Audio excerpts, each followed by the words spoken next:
Welcome, my friends. Let me know in chat if you can see and hear me okay. We'll get right into it. Okay.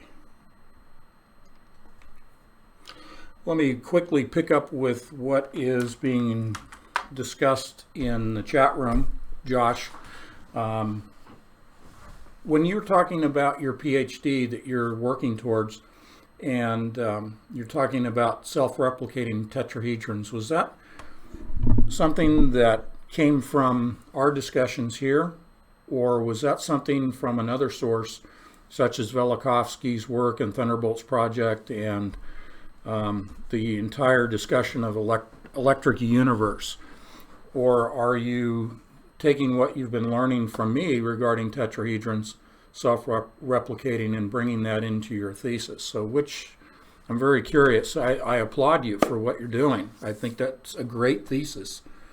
My past videos, Debbie, and several issues, it's kind of a continuing thread through the early editions, 2018, 2017, specifically of Entangled Magazine.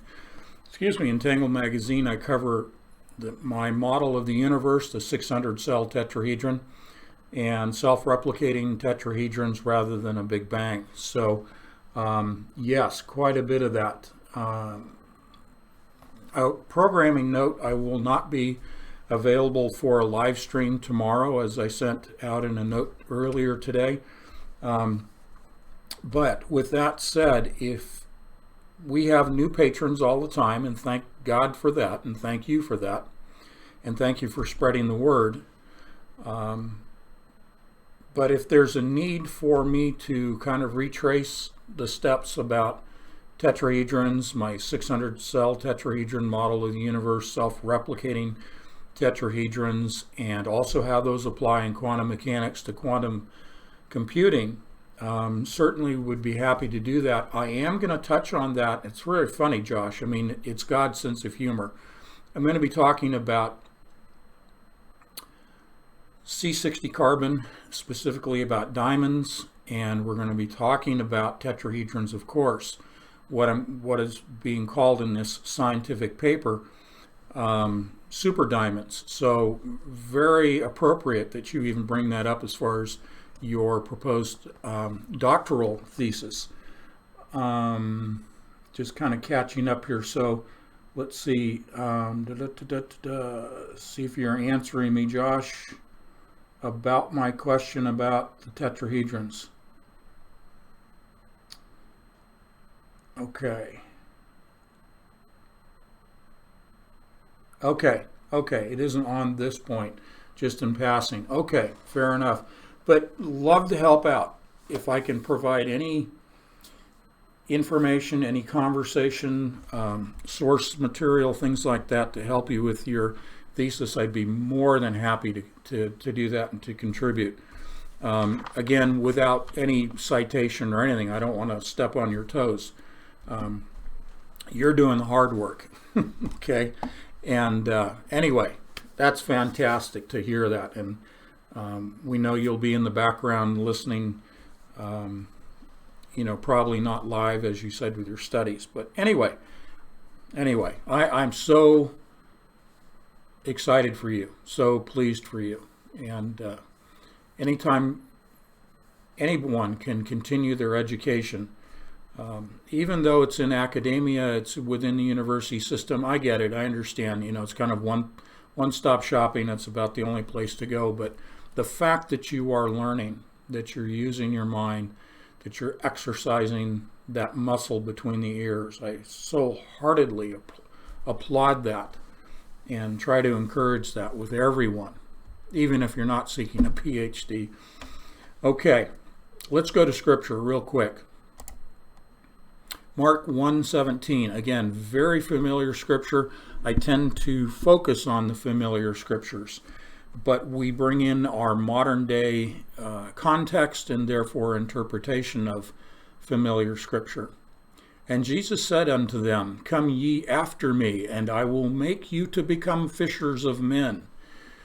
I love this. This is great. We're going to talk aquaponics later on, part B of our live stream this evening.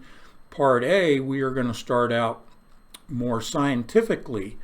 And, you know, I'm sensitive to the fact that of late I've been talking about world events, been talking about politics, impeachment, you know, the grand theater, and haven't devoted enough time to what perhaps was what attracted you to these live streams in the first place. And that's the hardcore science, the technical, but taking the arcane science and its arcane language and translating it as I do into something that is understandable, digestible, but more importantly that it is applicable to your everyday walk of life. It is making it relevant. And so I'm going to migrate back in that direction of the technical, unless, you know, world events erupt again and missiles are flying. Of course, you know, that'll take priority. But if you will allow me, I'm going to try to focus back into the hardcore science. And my wife, Kathleen, as you know, focuses on the spiritual, and she is excellent with that. And so that amalgamation of the two, if you will, disciplines, mine the scientific, her the spiritual, I think will lend a balance to what we're doing. And I don't want to spend a lot of time on world events. It's easy enough for you to keep track of that on your own. Some of the things that are a little deeper, like Cyprus and maybe a little buried, is, you know, the discussion of natural gas pipelines and transport and things like that. Occasionally I'll bring up, because that's really what's driving the Middle East more than oil right now. So anyway, that's where we're headed with the live streams. And of course, if you would prefer that I not get into the technical, you've hired myself and Kathleen as your researchers and reporters. And so we will go the direction that you express an interest and a preference in. But we do have a large group of people, and not everyone is going to voice their preferences, and so I have to kind of weigh that out and find a balance. But anyway, I know you'll let me know as we go along if I'm getting too technical. So let me check the chat room here. We've got lots of people in chat tonight. It's fantastic.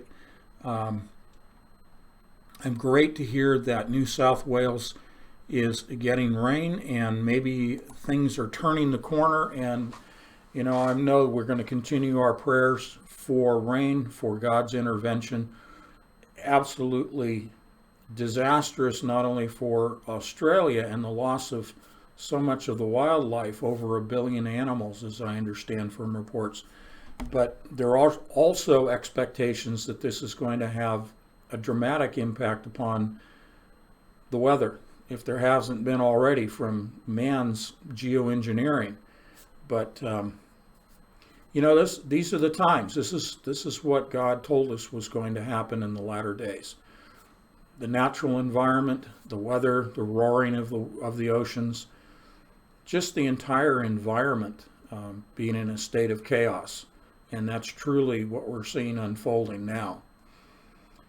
So focus on God, focus on our relationship with Jesus Christ, focus through prayer. The most powerful weapons system on the planet to combat Satan and his minions is prayer. We know that, and we exercise that weapon system. Okay? Alrighty. Oh, Andy's asking still, he's waiting on the Mandela Effect special. Thank you for reminding me. I will make a note of that on a post-it right now, so I won't forget. Okay.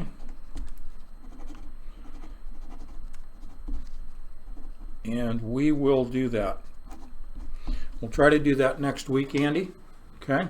Again, Thursday, I'm not going to be available for a live stream, and both Kathleen and I, we really dislike canceling live streams because we love being here with you, the friendship, the camaraderie, the fellowship, and the learning that goes back and forth from you to us as well. And it's just sometimes outside scheduling just pulls pulls us in multiple directions, and that's just what's happening to us right now. Lord willing, we'll be with you on Sunday. I know Kathleen will be with me. It's Martin Luther King holiday weekend, a holiday on Monday. So Kathleen will be here with me live in the studio, as we say, in our little loft here. Okay, let's get going. Deborah says her boys will get to eat tomorrow. I don't want to interrupt your guys' meals. It's terrible. Throw them some fish sticks. Somebody said fish sticks earlier in the chat room. Toss them some fish sticks. Okay? They'll be fine. They'll be fine. Let's get to Super Diamond. There it is, Super Diamond. I'm going to give you the punchline. When I talk about these scientific things, the technical things, I give you the punchline right up front and then backfill. So what's the big deal? This is going to lead to what is known as room, R-O-O-M, room temperature superconducting circuits for quantum computing. You know, I do get excited at times. I'm not always so serious, and I do start, when I get into these scientific things and there's new discoveries and new articles that come out. In my own geeky kind of way, it gets me excited. It gets me really pumped at the discovery. And yeah, I come down on modern science. I come down on technology and all of that stuff. But I look at these things and I go, oh, there's so many benevolent things that could be done with these discoveries, this research and the brain power and the monies that are behind it and the efforts. And if it could only go in the positive direction. And so when I get excited, I see those possibilities that could be used for humanity and not against humanity. The unfortunate thing, as Kathleen and I have revealed to you over the years, most of this comes from that Kabbalist origin, what you folks have been referring to as the cobblers, and I love that, the cobblers, the Kabbalists. And so that influence is definitely coming from Satan himself. And I like scientific discovery from the standpoint, as I said, of the possibilities for positive that can come out of it.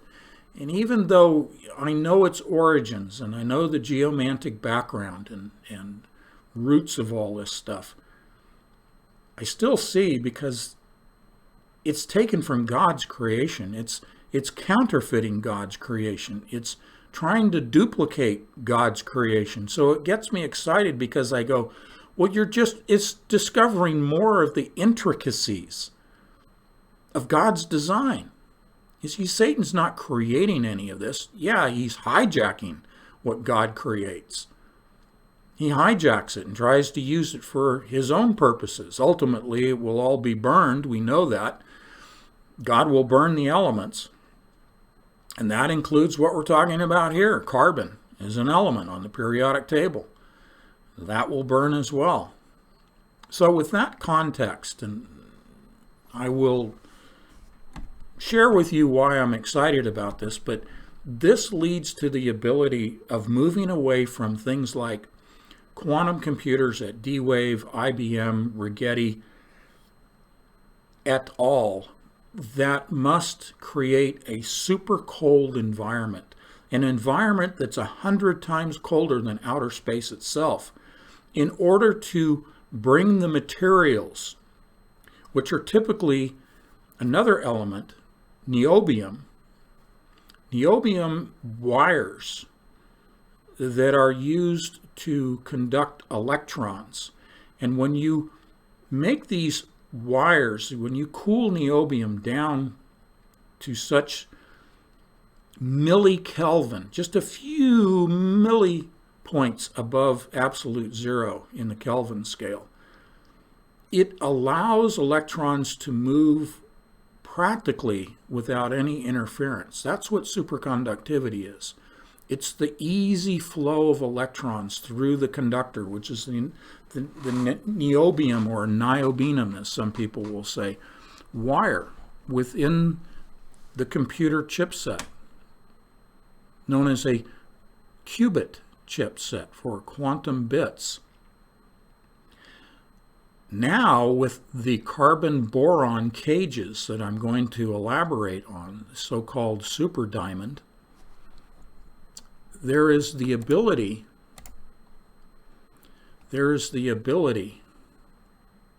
to now operate a quantum computer without the refrigeration system, what is known as a pulse dilution refrigeration system. That can be eliminated and operate the qubit quantum processor in a natural environment. Again, if this was applied for benevolent reasons, this is one of the most significant discoveries in the world of quantum mechanics, quantum physics, and quantum computing, and particle physics that has come along, well, since the turn of the 20th century. So let me get into this a little deeper. I'm going to show you a couple of more pictures. This is where we're going. These are called trapped strontium atoms. This is the cage that is built. And it looks very familiar to something that I've cited to you before. Within the human body, within the human brain, within the neurons of the human brain, we have things that are called microtubules. And within the microtubules are pairs of dimers, D-I-M-M-E-R-S, dimers. And that microtubule looks very much like this. This is a configuration of the superdiamond, okay? That's a single. This is a cage made up of those. And this configuration, while it's not a tube, is very much the same as a microtubule in a human neuron. And through those microtubules in the human neuron pass electrical signals. Those are electrons. And the dimers themselves, the pairs, because they're pairs, they are binary. And as I pointed out to you about 3 years ago, from a quantum mechanics standpoint, and now from a chemistry standpoint regarding C60 carbon, the human brain is a quantum computer based on a binary system. You see, Satan has lured academia, scientists, etc., into the counterfeiting, and it's very rudimentary at the level now, but a direction of counterfeiting the actual anatomy and physiology of the human brain. You see, quantum computers are a very basic, elementary starting point replication of the human brain. And its binary system is based upon the binary dimers within the microtubules, of the human neuron. Now, parenthetically, the number of those dimers, which are binary, and you've heard me say this before, but again, we have new patrons, the quantity of dimers within a microtubule, and are about 10 to the 31st power of microtubules within one human neuron, of which there are over 1 billion in the brain. The number of those binary pairs of dimers relates to geomancy. Okay? And geomancy, as I said, is the root of quantum computing. And the root of quantum and classical transistor-based computing, the software programming, is binary.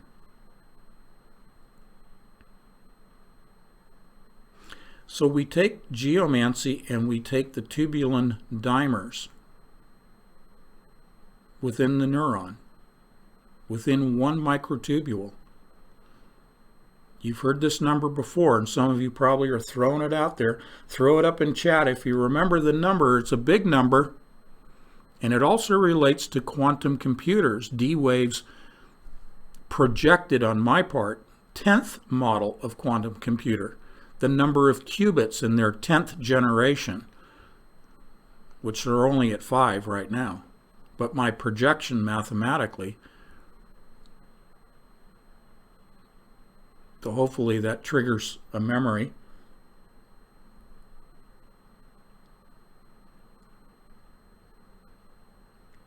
I don't see it coming up in chat. Ah, there it is. Exactly. 65,536. Very good. Thank you, Josh. See, the PhD candidate had to be the one that came up with the number first. 65,536 is the number of qubits in the projected quantum computer of D-Wave. It is the number of possible configurations in geomancy of the basic 16 figures of geomancy. 16 has the maximum number of permutations of 16 in base 2 binary mathematics is 65,536 possible combinations of those geomantic figures. So we have quantum computing, qubits, its evolution of models from 1 up to 10, and it goes beyond that, but my projection is base 2 advancement at the 10th model, 65,536 qubits. And now we come back to the human brain. There are 65,536 of these pairs of dimers within a single microtubule in a single neuron. So you see why I begin to get a little excited here, because I see these correlations between quantum computing, geomancy, and biology, the anatomy. And then we look at the computational process of man's quantum computers and the computational process of the human brain. And again, man has not duplicated, far from it, is still in diapers compared to what God has created in the human brain. I don't care what anybody says about the projections or the present day advancements in quantum computing, coupled with, of course, artificial intelligence, which is why quantum computing really was developed. The impetus for its development in 1999 was to advance artificial intelligence. But none of that even begins to approximate, other than the basic structure and the basic math, the actual processes taking place within the human brain. Okay? So the way that these new cages are developed is using what is known as a laser heating technique. These cages are designed to trap, in this particular example, strontium, but it can be really almost any of the elements can be trapped. And this is where it leads to room temperature superconductivity, because this is all about the exchange of electrons. That's what electricity is. That's what conductivity is when you're talking about conductive wires, for example, materials that are conductive. But when we get into talking about chemistry, it is a sharing of of electrons, which is known as covalence, the affinity for materials to yield electrons from their material to another material, or their affinity to attract, to receive, to retain electrons. That's the covalent bonding in chemistry. What we're looking at here is more of a chemistry process towards superconductivity at room temperatures. What this means is that it will be much easier and much faster to build quantum computers, specifically the chipsets, the qubits. And that makes them more controllable, makes them more stable. And it is the stability of qubits that enables a longer duration of entanglement. And for those of you that have been wondering, where did the name for my magazine, Entangled, come from? It comes from quantum entanglement. That's the core, if you will, of quantum computing. It is the connection through entanglement that allows for the simultaneous combinatorial optimization of all probable solutions simultaneously in a state of superposition, where zeros can be ones at the same time that ones can be zeros. The duration of quantum entanglement increases with the stability of the materials that are used to create the qubits, the quantum bits, in the first place. The result is that you can run longer programs, bigger problems, for a longer duration. The longer the entanglement, the bigger the problem that can be processed. Think of it as a group of numbers, a string of numbers, if you will, or an algorithm. Right now, what they have to do, even with D-Wave's quantum computers, which are arguably the most advanced, but there's two different camps of quantum computers. There's the Google, the IBM, the Rigetti direction, and then there's the D-Wave direction, which operates with quantum annealing, but I don't want to get in the weeds there. The point here is that you can take what used to be, when we'll focus on D-Wave, very discrete, very finite, small problems, and run them through the qubits, through the entanglement process, to arrive at a solution by way of combinatorial optimization, which we've said before results from the term, the idea, the concept coming out of the 12th century Renaissance period with Ramon Lull. And he called it combinatorial optimization. And that's exactly what D-Wave is using today. And they call it by that name. Okay? The point is that those using the annealing process like D-Wave can now broaden the size of the problem instead of being so narrowly focused. That leads to the ability to do more things like I was talking about a couple of years ago. Actually, more than that. It was June of 2017, the very first issue, June of 2017 of Entangled magazine. I was talking about in silico DNA. The ability in the software, in silico, in the software, to model DNA. And this extends, of course, into chemistry. It goes into particle physics. It goes into quantum mechanics. It even goes into the financial markets, as I've talked about many times. But the ability in software, in silico, the silicon chip, to model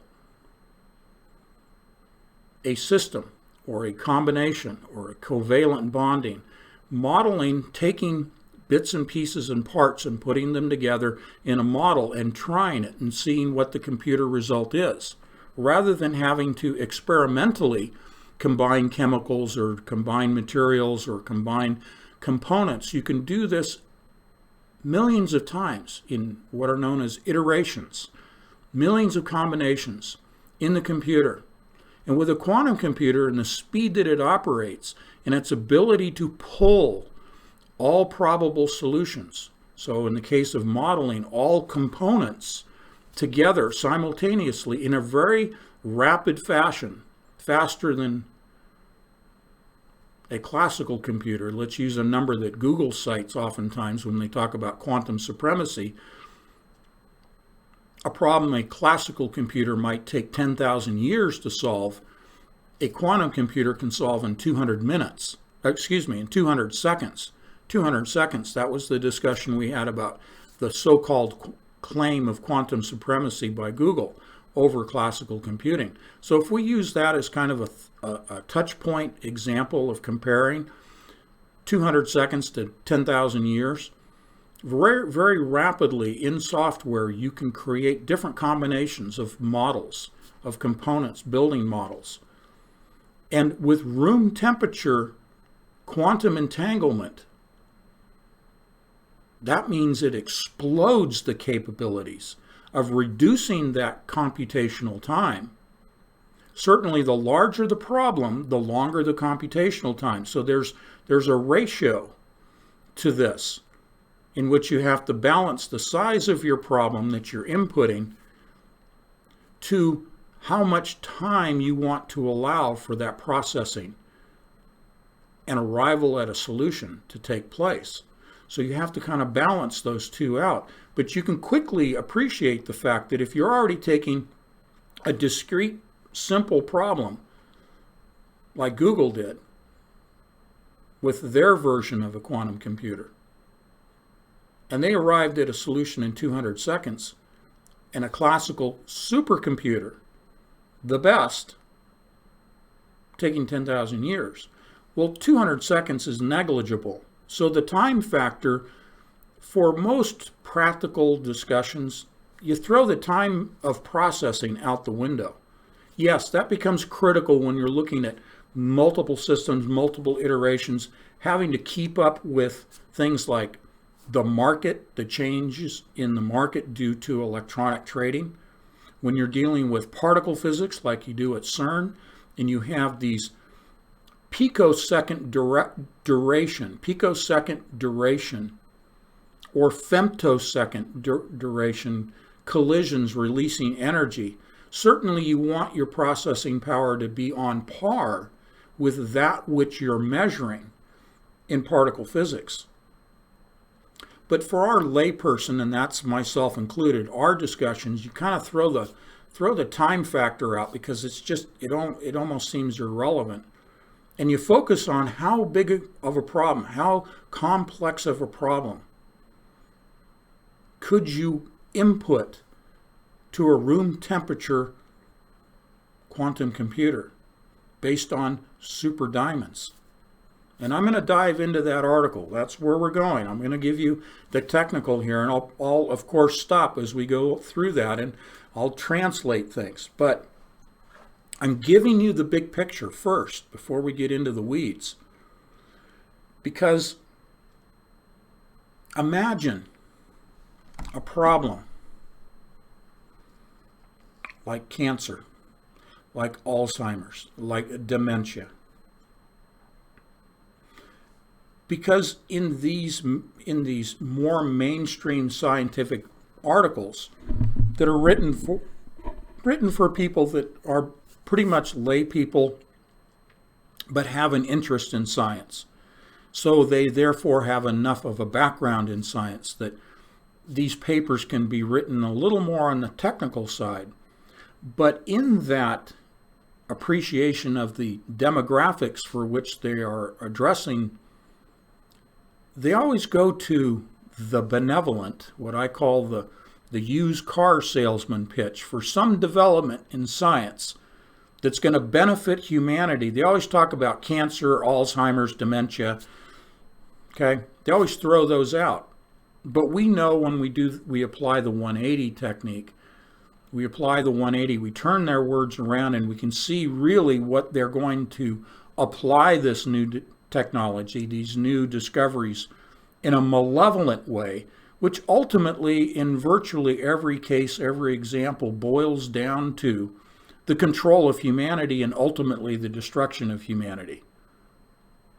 Because I can make that statement knowing the source, which I said in the beginning is from Satan himself, because he has brought forth alchemy and modern science through the origins of the mantic arts, the mystic arts, the dark arts, the forbidden knowledge. And it goes all the way through human history to today. It's no different now than it was then. It's just a little more sophisticated. It's a little faster. But it's the same basic forbidden knowledge and the seeking of that forbidden knowledge through divination, through communication with fallen angels. Plain and simple. And we've explained all of this and published all of this many, many times, Kathleen and myself. So to stay on point here, the point is, imagine the benevolent applications of a quantum computer that can tackle large problems and solve those problems. Do the modeling, if you will, the what-if scenarios, the combinations, in such an accelerated fashion that we would very rapidly make discoveries that would result in the things of cures for the various forms of cancer, etc., etc. If we apply it to resources, natural resources on the planet, I go back to and use my touch point example of Buckminster Fuller. Okay? Obviously, someone who has greatly influenced my view of the world and my thinking in terms of science. Buckminster Fuller's basic core fundamental thinking was doing more with less. He threw out the scarcity model, which is what we're stuck with right now, and replaced it with the abundance model, because there's more than enough that God has provided to us. And Buckminster was very clear about this. God has provided an abundance to mankind. It is up to mankind to do more with less. In other words, being good stewards of what we've been given. And mankind has not been a good steward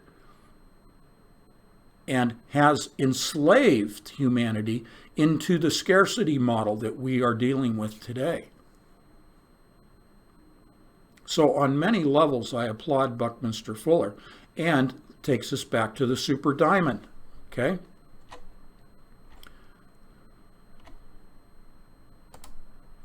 This is known as a Buckminster Fullerene, named after Buckminster Fuller. This is comprised in its simplest elements of tetrahedrons, something that I've talked about at length for years and years. And my model of the universe, the 600 cell tetrahedron, you've seen before. Okay? And you can see that in this structure. This is God's model, not Satan's, not man's. Man didn't create this, God did. So I already said enough about tetrahedrons and self-replicating and 600 cell model of the universe at the beginning of this live stream and endless other live streams, so I won't bore you with that. But remember, these are tetrahedrons. This is a Buckminster Fullerene. And this is a Buckminster Fullerene. Those microtubules through which electrons, the impulses of our thoughts, the impulses creating memories, memory retention and extraction, all passes through Buckminster Fullerene microtubules made of C60 carbon, and C60 carbon itself is exactly this cage. This is why they're calling it a super diamond, because diamonds are made of carbon.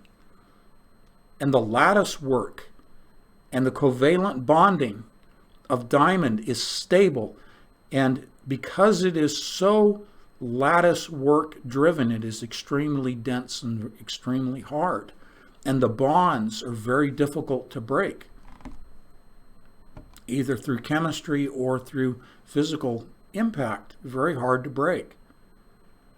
So now they're creating a super diamond in which strontium can be trapped. So let's go back around September of this year in Entangled magazine, where we were talking about nanodiamonds. Remember, we were talking about the voids within the diamond? Think of this green ball, this sphere, this green ball that's in the center of this cage, which is strontium in this case, but think of that as a void, an empty space. In the industrial diamond world, they're known as nitrogen vacancy defects. And within that void, they are able to use a pulsed laser to literally insert a 0 or a 1, to impart a digital information and trap that digital information, either a 0 or 1. And this gets into the spin of an electron, but I won't go into the weeds on that. But it is imparting a 0 or a 1, which is physically the spin of a fundamental particle. Up spin, down spin, okay? But as long as that diamond remains intact, that data, that 0 or 1, remains intact. So not only is this a storage medium for information, but it is also a transmitter. It's a receiver and a transmitter of information. So any of you that have read my 2 novels, Covert Catastrophe, and then the second one, 2048 Diamonds in the Rough, you're already familiar with everything that I just laid out for you. And again, this is why I get excited about this, because especially in 2048 Diamonds in the Rough, I was projecting for you that if you want to build a universal quantum computer, in other words, a computer that can not only run all known algorithms today, but all future algorithms, even algorithms that are unknown, that are not even thought of, not even conceptualized, that computer, theoretically, would be able to run any algorithm that man develops in the future. Well, my position is that if you are going to build such a computer, a universal computer, it must be a copy. It must be a model. It must be configured in the identical geometry of the universe. Because quantum mechanically, quantum particle physics demand that that quantum computer operate in the identical operating, not just physical structure, but in the identical operating system as the universe itself. So I offered to you the 600 cell tetrahedron as the geometric model of the universe. From that, I said, if you're going to build a universal quantum computer, it would need to be in the configuration of the geometry of the universe. It would need to be built as a 600 cell tetrahedral physical form. And that universal quantum computer would operate at room temperature. It would not need to be cold. It could sit in a laboratory. It could sit in a room with normal ambient temperatures.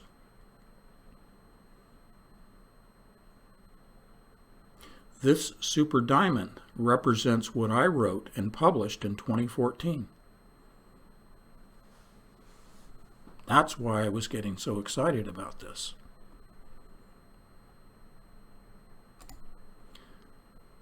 I think I'll leave this picture up while I get into the article.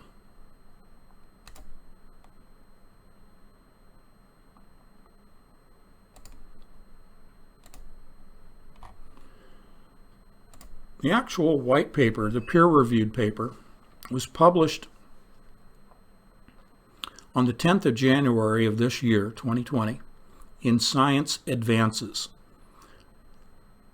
The article title is Carbon-Boron Clathrates as a New Class of sp3 Bonded Framework Materials. Now that's a mouthful. I'll read you the abstract, and then I'm going to go to another article that is a little easier to digest. Carbon-based frameworks composed of sp3 bonding represent a class of extremely lightweight, strong materials, but only diamond and a handful of other components exist despite numerous predictions. Thus, there remains a large gap between the number of plausible structures predicted and those synthesized. We used a chemical design principle based on boron substitution to predict and synthesize a three-dimensional carbon-boron framework in a host/guest clathrate structure.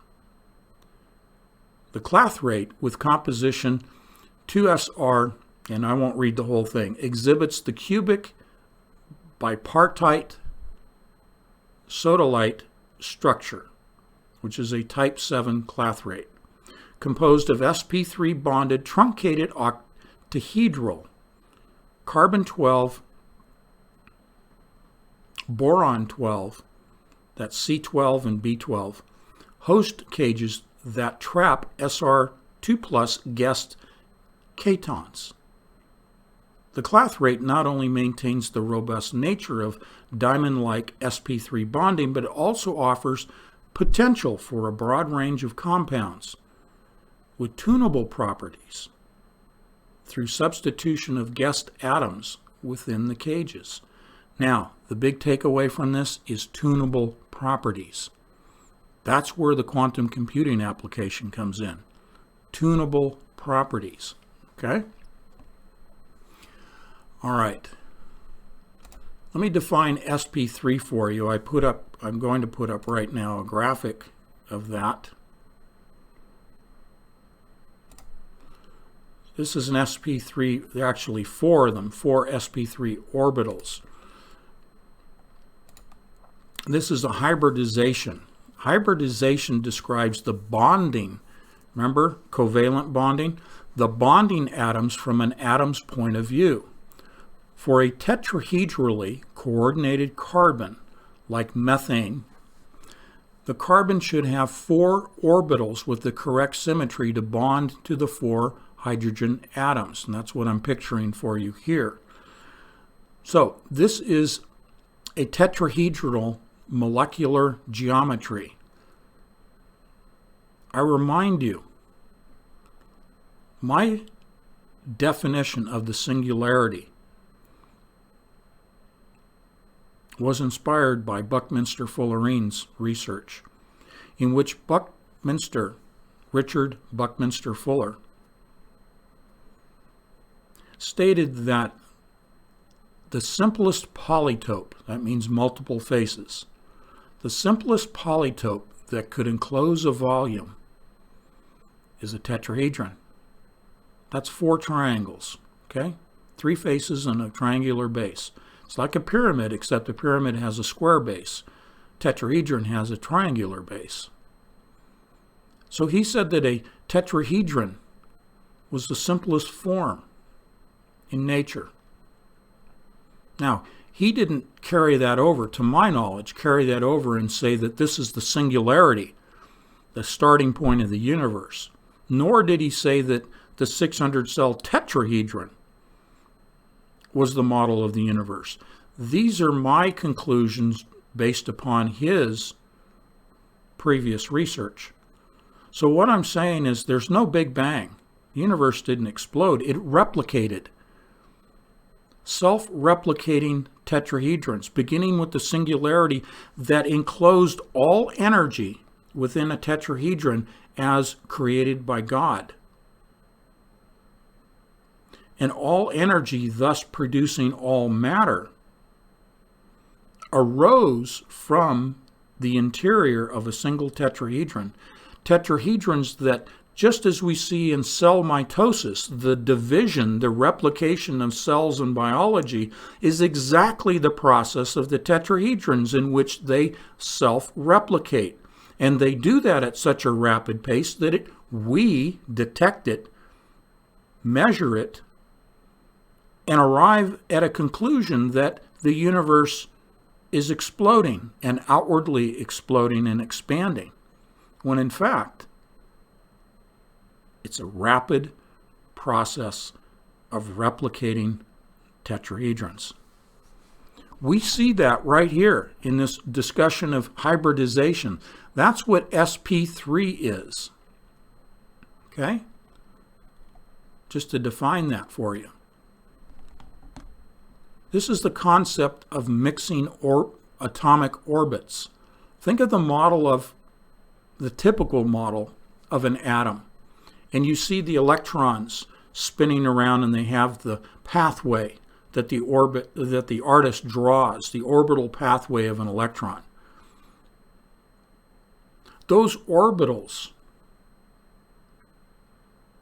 combine. And this is what is known as an sp3 orbital for things like carbon, oxygen, nitrogen. Those are the heavier atoms. And they have, in this case, where we're talking about carbon, an sp3 orbital pattern. So here's the article. We're going to get into this.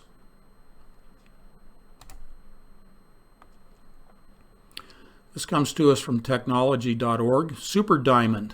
Carbon boron cages can trap and tap into different properties. A long sought after class of superdiamond carbon-based materials with tunable mechanical and electronic properties was predicted and synthesized by Carnegie's Li Zhu and Timothy Strobel. Their work is published in Science Advances. Carbon is the fourth most abundant element in the universe and is fundamental to life as we know it. It is unrivaled in its ability to form stable structures, both alone and with other elements. A material's properties are determined by how its atoms are bonded and the structural arrangements that these bonds create. For carbon-based materials, the type of bonding makes the difference between the hardness of the diamond, which has three-dimensional or sp3 bonds.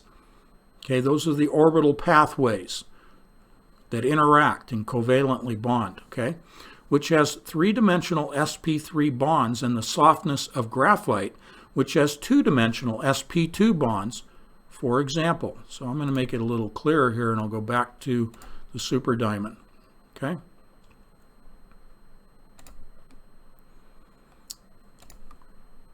Despite the enormous diversity of carbon compounds, only a handful of three-dimensionally sp3 bonded carbon-based materials are known, including diamond.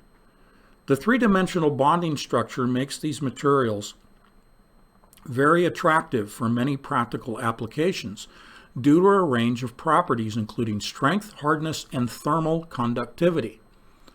Aside from diamond and some of its analogs that incorporate additional elements, almost no other extended sp3 carbon materials have been created, despite numerous predictions of potentially synthesizable structures with this kind of bonding, Strobel explained. Following a chemical principle that indicates adding boron into the structure will enhance its stability, we examined another three-bonded class of carbon materials called clathrates, which have a lattice structure of cages that trap other types of atoms or molecules. Clathrates comprised of other elements and molecules are common and have been synthesized or found in nature. However, carbon-based clathrates have not been synthesized until now, despite long-standing predictions of their existence. Researchers attempted to create them for more than 50 years. All right, I'm going to skip through a couple of the other points on this. We used advanced structure searching tools to predict the first thermodynamically stable carbon-based clathrate and then synthesize the clathrate structure, which is composed of carbon-boron cages that trap strontium atoms under high pressure and high temperature conditions. The result is a 3D carbon-based framework with diamond-like bonding that is recoverable to ambient conditions. There's your takeaway, folks. The bonding that is recoverable to ambient conditions. This is room temperature. I'm kind of extracting some of these things to put it in the context of things we've talked about before, especially, as I said, as it relates to quantum computing. I'll continue. But unlike diamond, the strontium atoms trapped in the cages make the material metallic. This means it conducts electricity with the potential for superconductivity at notably high temperature. There's your room conducting superconductivity, folks. What's more, the properties of the clathrate can change depending on the types of guest atoms within the cages. The trapped guest atoms interact strongly with the host cages, Strobel remarked. Depending on the specific guest atoms present, the clathrate can be tuned from a semiconductor to a superconductor. That's quantum computing, my friends. Okay? Semiconductor to a superconductor, all while maintaining robust diamond-like bonds. Given the large number of possible substitutions, we envision an entirely new class of carbon-based materials with highly tunable properties. Okay? Now, I can appreciate that maybe this doesn't quite impact everyone the way it does me, but I'm the geek in the group, self-admitted, of course. But those of you that have been following my work, and many of you have for many years now, and I so appreciate that, and I so enjoy our email exchanges, kind of stepping back through the pages of history together, of things that I've been working on. And those of you that have been longtime subscribers to Entangled Magazine, I think you appreciate how this has impacted me, this discovery. Not only does it confirm to me what I presented in 2014 in 2048 Diamonds in the Rough about a universal computer operating at room temperature and being configured in my model of the universe, which is a 600-cell tetrahedron. It confirms to me that they have always intended to go in that direction in seeking a universal computer. Even in the discussion back in September with Google claiming quantum supremacy with their quantum computer over a classical supercomputer, a semiconducting computer, whereas the quantum computer is superconducting, as I was just sharing with you in this article. Even Google stated in discussing quantum supremacy that their goal has always been, and they're not unique in this, but has always been seeking what they consider the holy grail in computing, and that is building that universal computer that can run all existing and all future algorithms. This paper I just presented to you, and I'll purposefully use this pun, this is a quantum leap for quantum computing.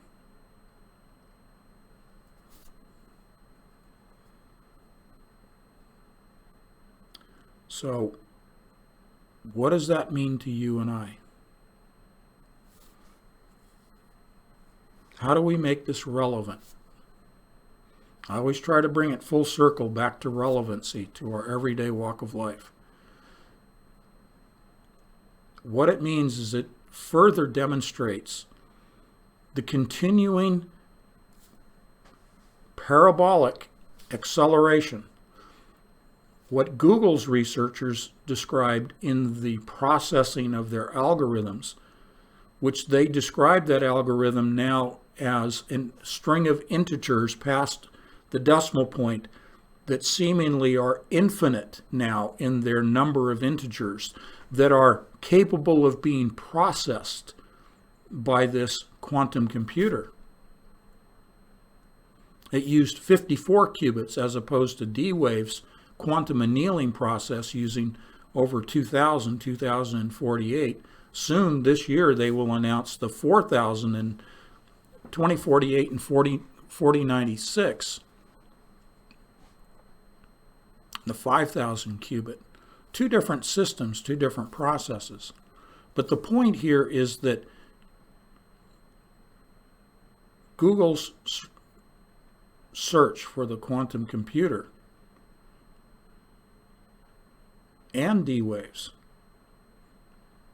can now incorporate this new diamond process, just as I wrote about in 2014, using diamonds as qubits, nanodiamonds specifically, because the nanodiamonds, again, they are in this cage, this Buckminster-Fullerene cage configuration. And if you're going to build a quantum computer, you have to start with God's original design, which is the tetrahedron, which then builds out into this octahedral cage, which then expands into the 600-cell tetrahedral arrangement. They now have what I described in 2014 as the ability to build qubits in this configuration. The same configuration found in the human brain, found in the microtubules of the human brain, which they use as their model when they talk about neuromorphic computing, neuromorphic quantum computing, neuromorphic artificial intelligence. They're talking about copying human neurons and the operating systems of neurons. And so now they have just achieved the ability to build this diamond-like structure, this nanodiamond structure.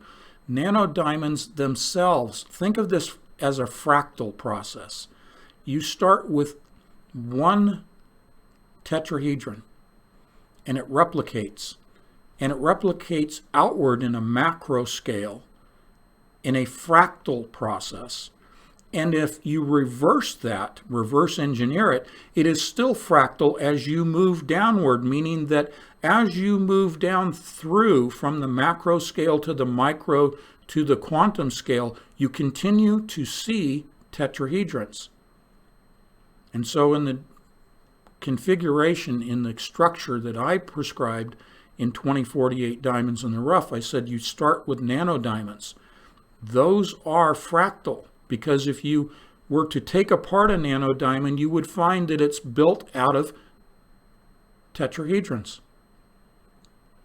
And if you go outward in the macro scale and you add diamonds, you add them by configuring them first in a tetrahedral arrangement and then continue to build outward those tetrahedral arrangements into octahedral and then finally into the 600-cell configuration. Again, fractal moving outward, fractal moving inward. All tetrahedrons. Now, I shared with you in Entangled magazine the fact that unbeknownst to me in 2011, and I remember this paper clearly, and I've shared this, I've published this excerpts from this paper I'm recalling for you now. And in that paper published in 2011, and I published in 2014, my book, unbeknownst to me, They had already published a white paper diagramming qubits arranged in a tetrahedral fashion, but not just a two-dimensional, but a three-dimensional, a full tetrahedron, not just a triangle, two-dimension, but a three-dimensional configuration of a tetrahedron. Each of the points, each of the vertices, each of these balls, that's a point, that's a vertices in the arrangement. Each of these balls here being a qubit, a quantum bit. And that when you arrange them in a tetrahedron, they're stable. The paper was indicating that the most stable configuration, resulting in stable coherence, in other words, preventing decoherence, which leads to errors, decoherence as a result of the breaking of the entangled bonds, the quantum entanglement between qubits. Remember, I said the longer you can maintain that state of entanglement, the longer the processing time you have, the bigger the problems that you can compute. Meaning that the best way to achieve stability, coherence, entanglement between qubits is to put the qubits in a tetrahedral configuration. Again, published in 2011. And when I discovered that in 2015, I discovered that paper in 2015, it astounded me, much like this paper has astounded me today, because it absolutely confirmed what I published in 2014, and actually in Covert Catastrophe in 2013, about the universal computer, how you would geometrically have to configure it using nanodiamonds that self-replicate. So I think there's a lot of scientific evidence, published evidence, to support my design for a universal computer. And if I were given the funds, if I were given the time, all of this from God himself, to build such a computer. Obviously, it would take a team of experts to do it because I'm not schooled enough to do it. But the concept, the configuration, the geometry, and the essence of how it would operate, I can provide. But that's not God's plan, as far as I know. Because we look at the nearness of the return of our Lord and Savior Jesus Christ, and I'm thankful for that. I don't want to build a quantum computer. I have no desire to build a quantum computer. Unless God ordains it, and he wants to turn all this around and use his quantum computer based on his geometry in order to do more with less. Because you see, there's something I'm going to publish in the February issue, and I've already written this up, and I'm almost done with the magazine for February, by the way. I may publish it early. In fact, I may publish it next week. But one of the things that I wrote up is something called the infinite game. Last month I talked about creative destruction. If you haven't read last month, I urge you to. Now, building upon that, I want to offer to you something called the infinite game. And this is specific to the conflicts between countries, between sovereign states. And it always has been a battle over natural resources. The essence of the infinite game is that one must move away from thinking militarily and even politically about a finite endpoint to a conflict, to a disagreement, to an argument over resources. You see, the paradigm of the world is you have to fight until there's a loser and there's a winner. There's a finite conclusion, and someone gets the spoils. The winner takes the spoils. That's how man has always operated. But if you go to 30,000 feet and we look at the big picture and we look at the chessboard, we look at the game that is afoot, what's really going on, and most people don't even understand this and realize it, and I'm talking about military leaders and political leaders and economic leaders, they don't even understand that what they're really trying to do is to survive long enough to stay in the game. Because the real point is the game needs to go on infinitely, indefinitely. The game has to go on.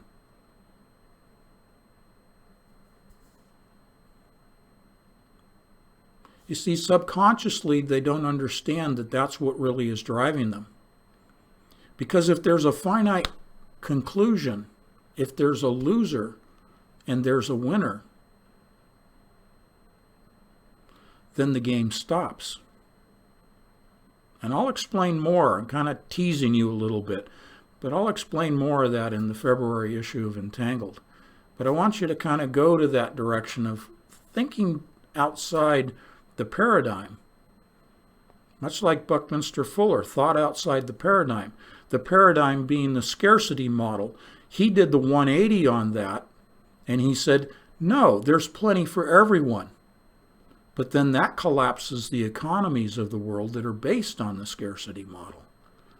And that's exactly what Buckminster Fuller fully wanted man to do, was to collapse the paradigm. But of course, man is in a fallen state and therefore is driven by greed. And the greed, because man thinks that there's a scarcity, drives him to conflict. And that conflict is based on a paradigm of there has to be a winner and there has to be a loser. There must be a finite conclusion to the conflict.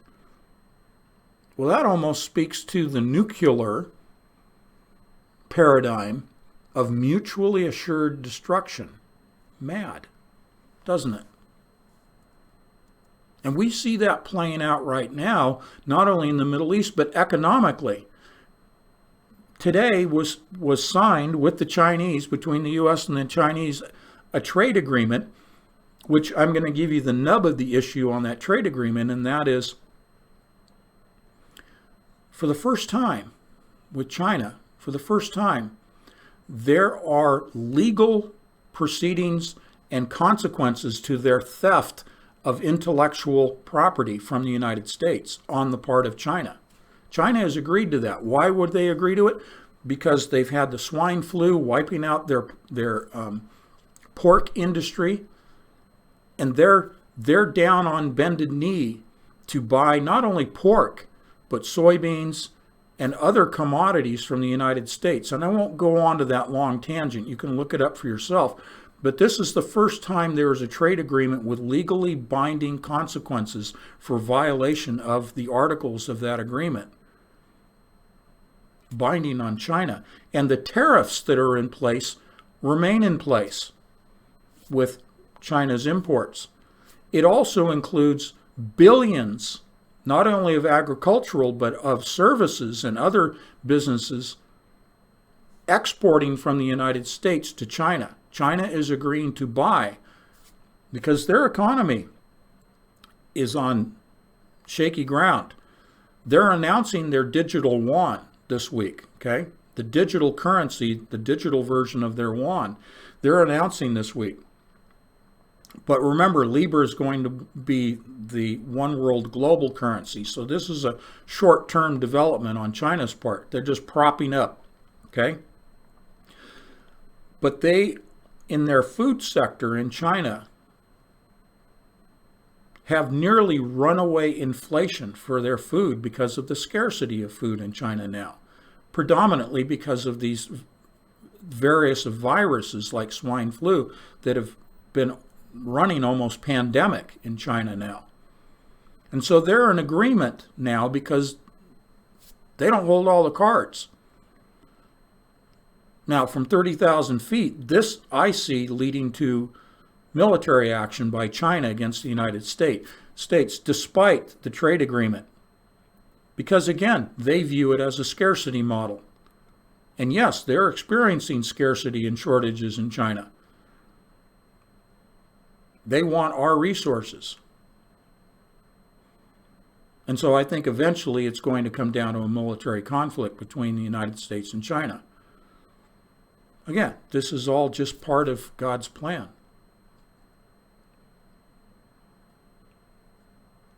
But there needn't be this scarcity model, is what Buckminster was telling us. It's what Jesus Christ has told us.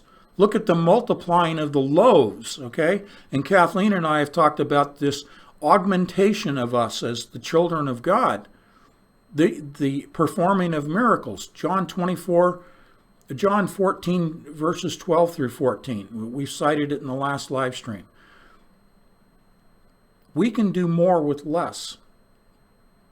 We will do more with less. The example I've often given is you take an apple and you slice it open and you find the seeds, and there's a multiple of seeds, more than the single apple, and you can take those seeds and plant them, and you have an abundance. This is God's design. There need not be this conflict over natural resources.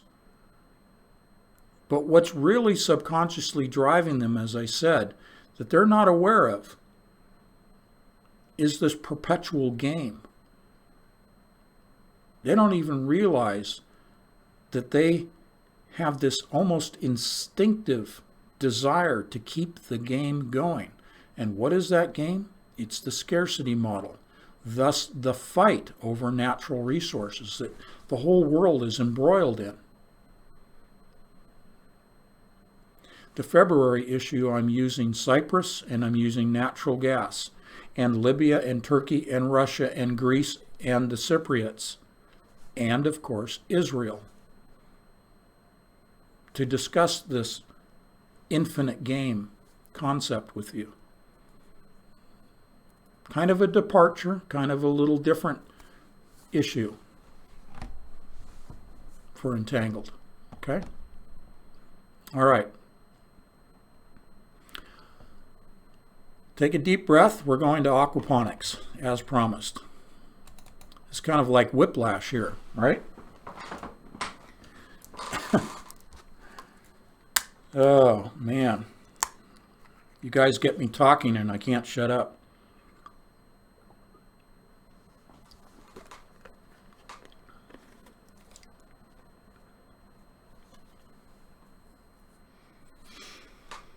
Okay.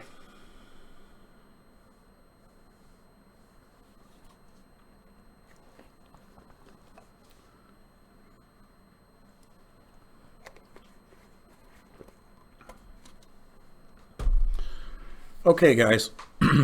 Thank you for that momentary break.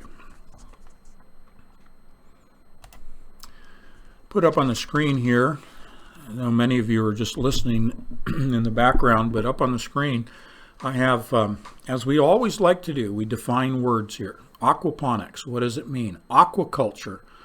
The aqua is aquaculture, raising fish in a controlled environment, plus ponics. Ponics is Latin, to work, growing in a soilless media. So it's kind of like, I'll put it this way, fish doing the work, okay? From kind of more of a scientific direction, this is nitrifying ammonia. The ammonia is the waste material, the feces, if you will, that comes from fish, that fish produce. And I will explain the nitrifying process, the conversion process. It's an oxidation process as we go through and get a little deeper into this.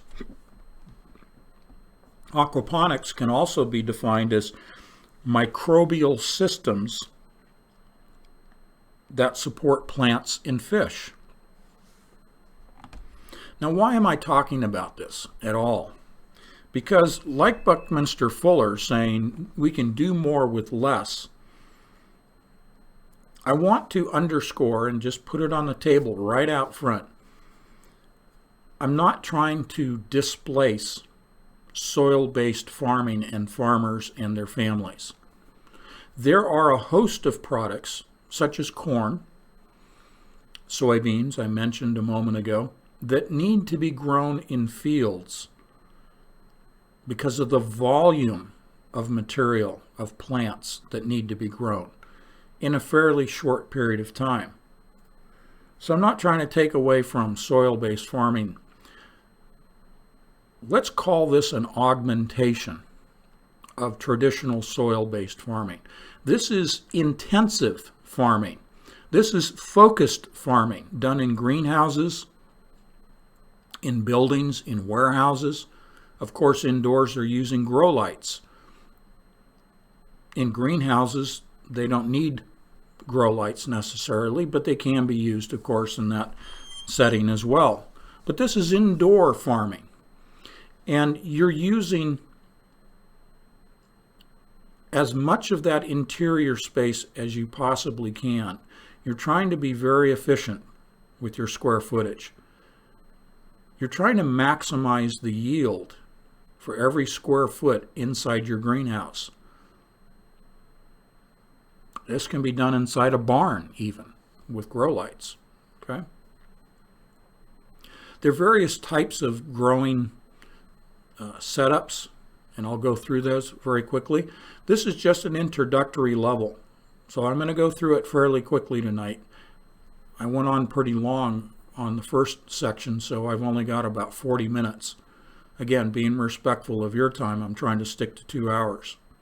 So let's get right into this. But the point here is that we can get crops to grow abundantly, rapidly, and with a higher nutritional content through aquaponics than we can with soil-based farming. And we can do it organically. Now, oftentimes aquaponics is confused with hydroponics, so let me break that out. Hydroponics does not involve fish. It's growing plants in water. And to that, you are supplementing in that water with calcium nitrate. In the aquaponics environment, you also have nitrates, but those nitrates are provided by the fish. In hydroponics, you're adding calcium nitrate, which then breaks down, is oxidized. So you end up with the same food for the plants. And calcium nitrate is completely organic. So these are both organic processes. Now, I'll mention here, in hydroponics, it's more difficult to gain certification as an organic product than it is for aquaponics. Aquaponics lends itself to being certified as organic much more readily than hydroponics. However, hydroponics is less expensive to set up and operate, and hydroponics does not obviously involve fish, so you're taking one of those costs and one of those points of complexity out of it. But what you have to do is add in organic materials in lieu of the fish adding those organic materials. But this is a way to get year-round production, 24/7, 365 food in areas where soil-based farming especially is not practical. Think about desert environments. Think about areas where the topsoil has been destroyed and blown away. This is why I said many months ago when we were hearing about the flooding in the Midwest of the United States, and I made the statement, I said, if the President of the United States were to allow me to provide a solution to the problem of the flooding in the Midwest and its impact, I said, I would go aquaponics. I would replace the destroyed farms with funding to establish aquaponics farms in lieu of the soil-based. In that situation where the rehabilitation of the destroyed fields would be long and very expensive, aquaponics would get you up and running in about a year's time without a whole lot of lengthy and expensive rehabilitation of the soils destroyed in the flooding. Okay? Okay, so let's go to some of these slides that I have put together regarding aquaponics. We'll start out simple, kind of explain some of the components here, and then we'll build upon this. So obviously we have fish that are involved, and we have plants up here, and this is a closed loop system consisting of fish and plants. There's an oxygen loop in here. The aeration of this system, the oxygenation of this system is absolutely essential. You're adding bubblers, you're adding actual, like you would in an aquarium, an air pump to the system. Okay? There's bacteria, and I'm going to focus on the microbial in this in just a second. The bacteria is the absolute key to this. And then, of course, there's water. And only about 10% of the water in this closed loop system is taken up and consumed, if you will, by the plants. So you only have to replace 10% of the water in this system as the plants take it up through the roots. And of course, there's some evaporation from the fish tanks and from the plant beds themselves. But the majority of the water that needs to be replaced is because of the plant activity. Okay? Now you can scale aquaponics from a simple, and I'll show you some examples, home-based system all the way to a commercial system filling an entire warehouse. But in essence, the simple explanation is the fish are producing waste material that is then pumped up and flooded in this system where the roots are fully immersed in this water containing the fish waste. And then the microbes that I'll get into in some detail here, the microbes convert that into plant food that is quickly taken up by the roots. And the plants, as a result, because they have a ready supply of food and water and, yes, oxygen to the roots. It's not so much that the plants need oxygen because they, of course, in their process of photosynthesis, they take in carbon dioxide and release oxygen, but the roots are where the microbes live, and the microbes need that oxygen, not so much the plant. But because the plant does not have to expend an awful lot of energy producing a large root system, that energy is diverted upward into the crops, into the produce that we harvest. This accounts for the rapid growth and the high nutrient content and the larger size of the produce that you're growing. Now, this is something that Kathleen and I, as we've told you, it's been our goal to be able to set up a producing aquaponic system. So I'm speaking as a layperson who has never built one before, but I've been studying it, and I'm sharing with you to that level of knowledge, okay? I don't profess to be someone who has a warehouse of aquaponics plants growing. But I understand enough of it to be able to explain the essence at an introductory level for you. And I do this to spur your interest in this because you can do this to grow food for your family. And if you want to go larger and supply for other people, you can do that as well. It's a very scalable system, but you can start out very simply with this. Here are some of the components laid out for you. Obviously, the plant's up there.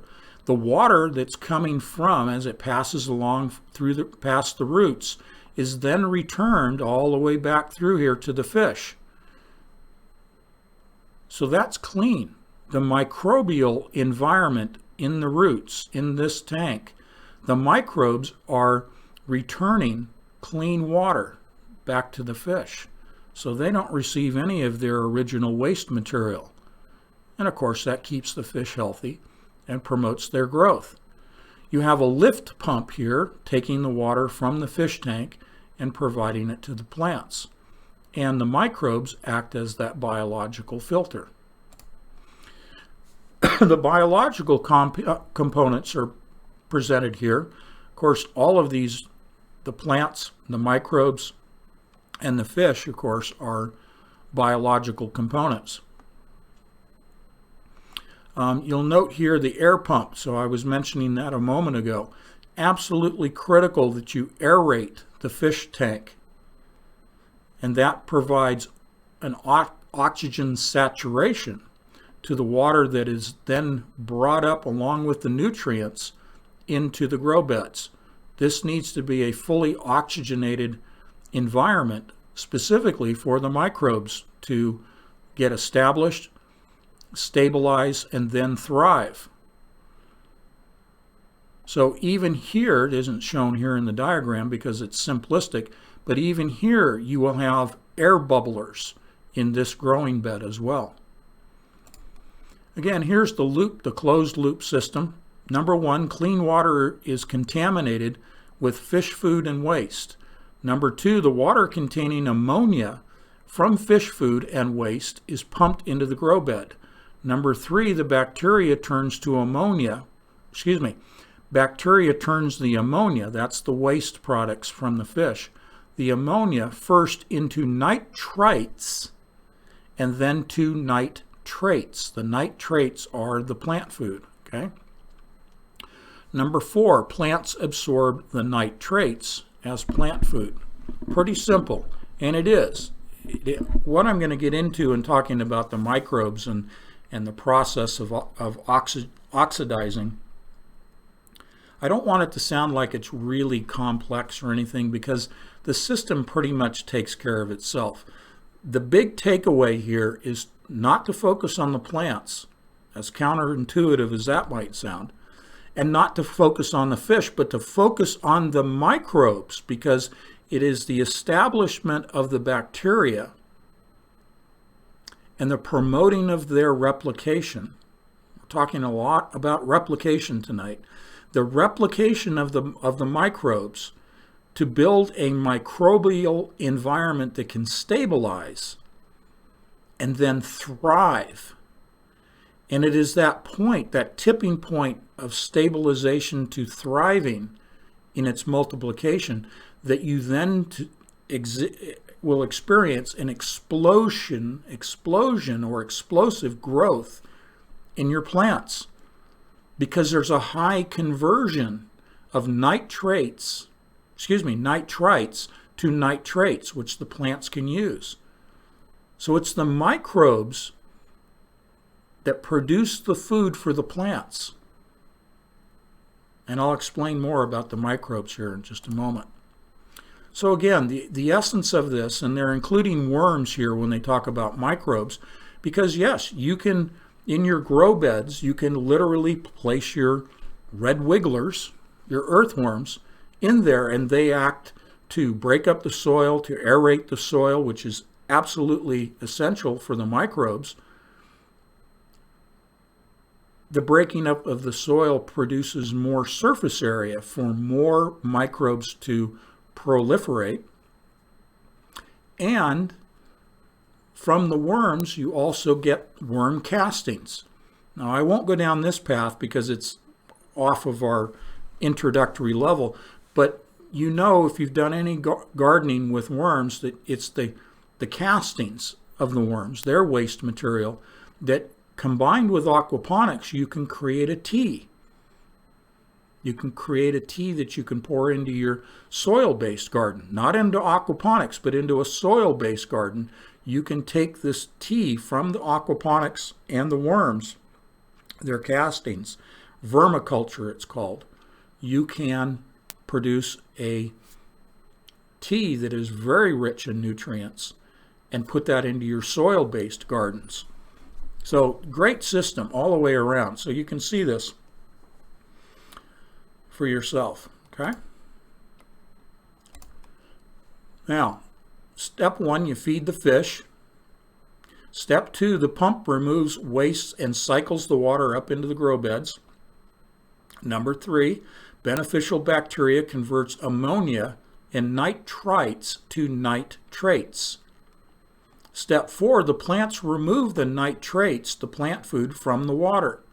Step 5, clean water drains from the grow beds to the sump. And step 6, the pump returns clean water to the fish tank, which is that closed loop all the way back here, and nice smiley little fish. Now, I should mention, not only can you obviously harvest the plants, but as the fish get bigger, you can harvest the fish and eat those. They're completely organic.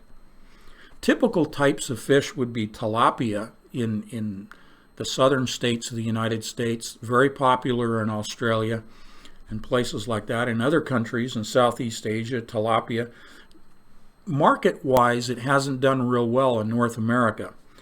What is really in the northern climes, the northern environments of the United States and up into Canada, what does real well are the freshwater trout. So I need to mention, this is a freshwater system. Obviously, most plants don't grow. The plants that we typically eat don't grow in a saltwater environment. It's in freshwater. So your fish have to be, obviously, freshwater fish. So trout are extremely hardy and obviously very tasty to eat. So you could go trout fishing in your own fish tank. The other thing is koi and goldfish. There are a lot of aquaponics setups that use koi. Now the cool thing about koi, if you have a local market, and yes, you can ship them, but a reasonably local market, you can sell koi for a very large price. They're very expensive fish, but there are lots of people that love to have koi ponds, so that's another thing to consider. Now, kind of funny to me in a way, but crawdads can be used. Crawdads grow in fresh water, streams and lakes. Instead of fish, because you don't want to put the two of them together, but by themselves, crawdads in a tank perform the exact same function as your flippered friends, okay?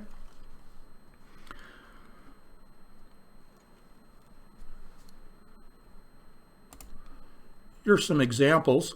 These are what are known as what you would consider to be media beds. Now, in this particular bed here, these are small balls. They're spheres. Oftentimes, they are small balls of lava or other essentially inert material. Sand beds. Sand, yes, growing plants in sand. Clean, washed, sifted, free of material, free of salts, of course. Washed sands can also be used as a media in a configuration like this. There are different types of beds, growing beds, and I'll share a couple of those with you. This is one example and is very common, especially in the home-based environment. And really all the media does, if you can even use gravel, it provides a system of supporting the plants while their roots extend down into the media. They're not taking nutrients from the media, so this is not a soil-based system. This is a very clean system. But it simply holds the roots in suspension while the water is flooding. They call this a flood and drain media bed.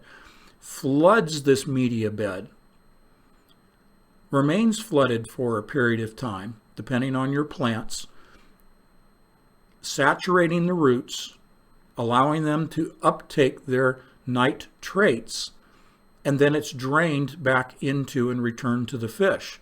And that's done on a siphon pump cycling system, okay, a timer. You can see this with an aquarium where they have goldfish. So you can literally do this at home. Okay. We'll get a little bit bigger here in two different types. This is, again, the media bed. This container here holds the fish. The water flows into the media bed, and then it drains into a further lower media bed. Then there's a sump tank, and then it's pumped and returned back into, this is called an IPA. This is a typical plastic bin to ship materials, okay, like chemicals and water and other food grade, and you would always use a food grade container holding your fish, okay? These are, again, media beds, but they are beds, and I'll show you a close-up of this, where you have styrofoam. You have basically a sheet of styrofoam that is free-floating in the water, and the plants are inserted into holes in the styrofoam. But again, a flood and drain system. Now, completely different here is what's called a grow tower, a vertical growing system. Very good use of space. One plant per pocket, and I'll show you a close-up in a moment, but one plant per branching of this grow tower, if you will. All right. Here's a close-up of the grow towers, and they're giving an example of the rate of growth. October 13th, then the 21st, and then the 28th. I mean, very efficient. And you can see what's called a vertical wall tower configuration. So I'm going to explain a little bit about how this system operates. Up here at the top, across this header, there are a number of either very small water jets, think of them as sprinklers, almost like a lawn sprinkler, at the top of a hollow tube. Many times people will use a 4-inch PVC drain pipe, something of that size. And the water is sprayed in here, or they will have multiple hoses, rubber hoses, small like drip irrigation hoses that spray water into this tube. They will use a growth medium in here, and again, it sounds kind of counterintuitive, but something as simple as the filter material for your home heating system, so your furnace filter material, is placed inside these tubes. Again, all that does is supply a support structure for the root system, because one plant, when it's very small, with a small starter root system, is inserted into each one of these pockets. The roots then infiltrate that growth medium, that furnace filter material. That furnace filter material also provides significant amounts of surface area for the water to cascade down over all the way to the bottom, where it's collected and recirculated. It's recirculated from the bottom back to the fish tanks. But surface area within the tubes, within that filtering material, that provides the surface area for the microbes to grow. This configuration provides a higher concentration of microbes than any other configuration, including those horizontal growing beds, those flood and drain media beds that I showed you. Okay? So this is the direction that I'm going at this point in my research. What I want to build is a setup that looks like this. Okay?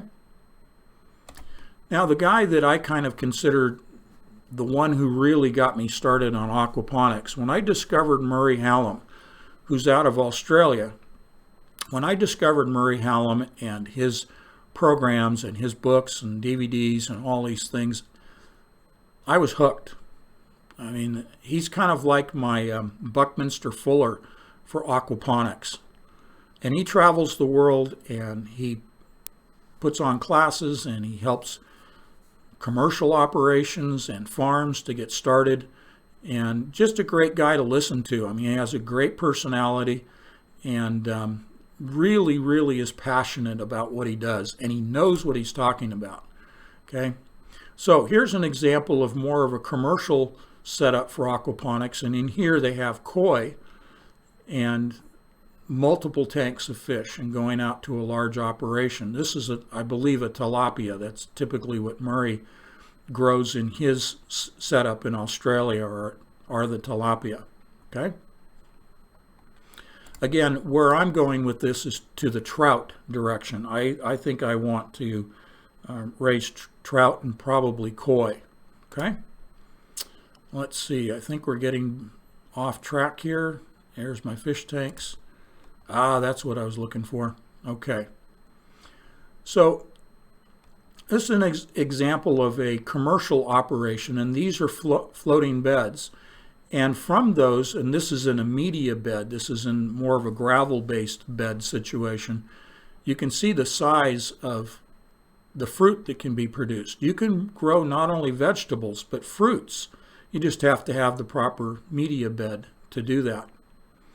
So that gives you an overview. I want to go back to talking about the microbes, because you know, a lot of the videos you'll see on YouTube and places, they focus on, wow, look at how many plants you can grow. And they'll even say, oh, you can make so much money doing this. Yeah, well, you got to be smart about it if you're going to grow commercially. The biggest cost in a commercial operation from my studies is labor, the cost of labor. Okay. Secondary to that is electricity, heating and cooling, and running your pumps, and also if you're going to use grow lights. My direction is to use solar panels. I'm going to grow indoors, power the grow lights, and they can be just basic fluorescent T5 bulbs, or they can be LED bulbs and LED grow lights. But 24/7, 365, powered by solar panels. One of the advantages is that I can grow at night, something you can't do in a greenhouse that is operated just during daylight hours. Also, it doesn't matter what the weather is. So solar panels, grow lights, off and running. But let's talk about the microbes, because the plants and the fish tend to get all the press. But the plants won't grow unless they have nitrates. And the fish won't survive unless there's a way to convert their waste, the nitrites, convert the nitrites, ammonia waste, into nitrates that the plants can uptake. So, microbes. What these do is they mediate all of the processes in the system. Okay? So they convert the fish waste.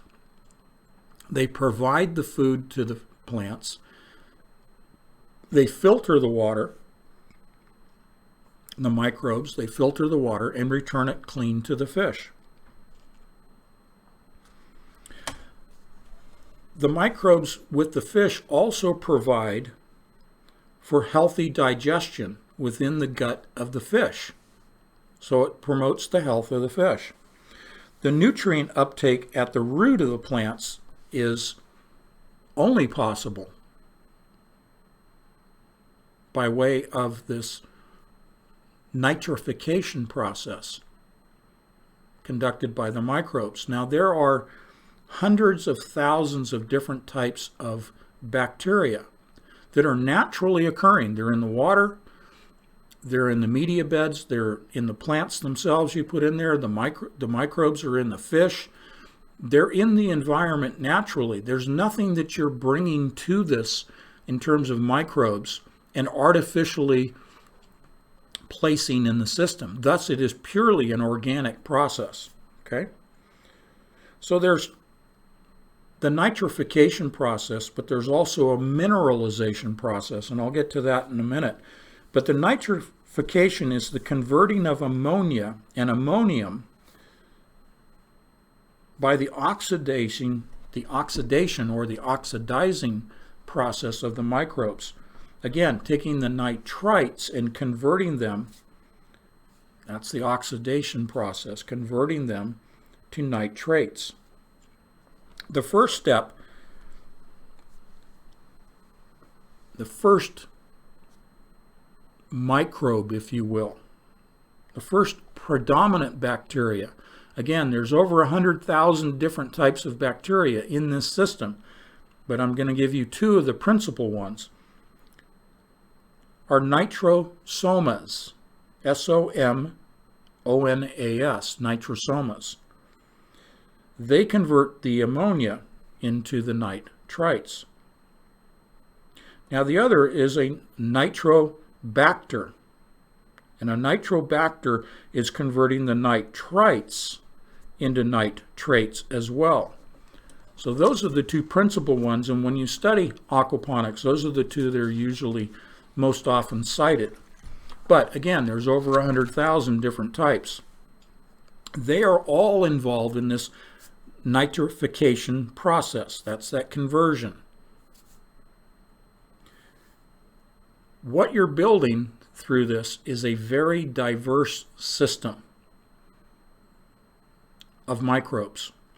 And that is essential both in anaerobic, that's without oxygen, an anaerobic set of bacteria, of which you're only about 3% of your system would you want to be anaerobic, while 97% of your system you want it to be aerobic, because you're pumping oxygen into the fish tank and into the growing beds, as I said earlier. What you're doing in this process is also known as mineralization, and that's the freeing up of nutrients from the organic compounds. This is the taking of organic compounds and breaking them down into solid, taking the solid waste and breaking it down into what the plant root can uptake, into forms of nutrients that the plants can actually use. Now, that environment, as I said, is both anaerobic and aerobic, predominantly aerobic. But in order to do that, you have to have varying pH levels. Okay? pH is critical to the health of your system, and that runs anywhere from 5 to 6 to 7 in your pH scale, depending on the plants that you're growing and what it is you're trying to establish in terms of a biological environment. So how do we establish that biological environment? You're building strong microbial communities, essentially. And to do that, you have to create a healthy environment for them. That means clean water, clean fish, fish of the right size, the right concentration of fish within the tank that are producing the waste product that then gets converted. Now, the interesting thing is, and I'm kind of getting a little ahead of myself, but the interesting thing is, with regards to your growing beds, whether they're horizontal tables or vertical towers, your growing beds, you almost can never have too many growing beds. The balancing comes in with the number of fish that you have in your tank. Okay? And that, I won't get into that right now for the sake of time. But the point is you have to control the number of fish in order to control the amount of waste product that is then sent on to your plants. This process of building this community of microbes, it'll vary according to your environment in terms of average temperatures, average ambient temperatures, humidity, what it is you're trying to grow, the size of your operation. But the idea here is that in general, it takes about 6 months to establish a stable microbial environment. Now, there are many things that can accelerate that process, and the primary one is temperature. You don't want to get excessive with temperature, but generally, the warmer the environment, the faster the reproduction of bacteria. So I have seen many cases in my research on this where within 3 months you can have a mature microbial community. Again, it's environmentally driven, but you have to carefully construct that and then monitor and maintain that environment to accelerate it to that kind of a time frame. But the typical rule of thumb is you need to allow at least 6 months to reach stability in your microbial community. Once the system gets about 12 months to 18 months, that's when you see the explosion in your production of produce. Again, speaking only as a person who's studied it to this point, I have not actually done this hands-on. But as my wife will attest, it's a topic that I talk about probably too much around the house. Okay, so again, we're looking at 6 to 10 months, maybe 12 months, to where you're really going to see things starting to take off. But once it's stabilized, let's say 12 months, now you're in a system where the microbes are very resilient. You might have problems with your plants, or you might have problems with your fish, but you can remove the plants from the loop. You could remove the fish from the loop. And the microbes, because they're very resilient, for a period of time will remain alive, and you can recover. So you might have a pest infestation to your plants, or you might have a fish die in the tank and you're going to have to clean the tank and remove the fish. But you can do that without fear of the microbes dying off. They're very hardy. Okay? Okay.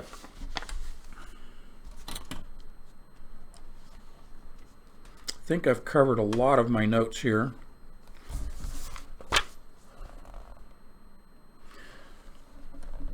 So again, one of the key elements, especially focusing in on the microbes, is surface area.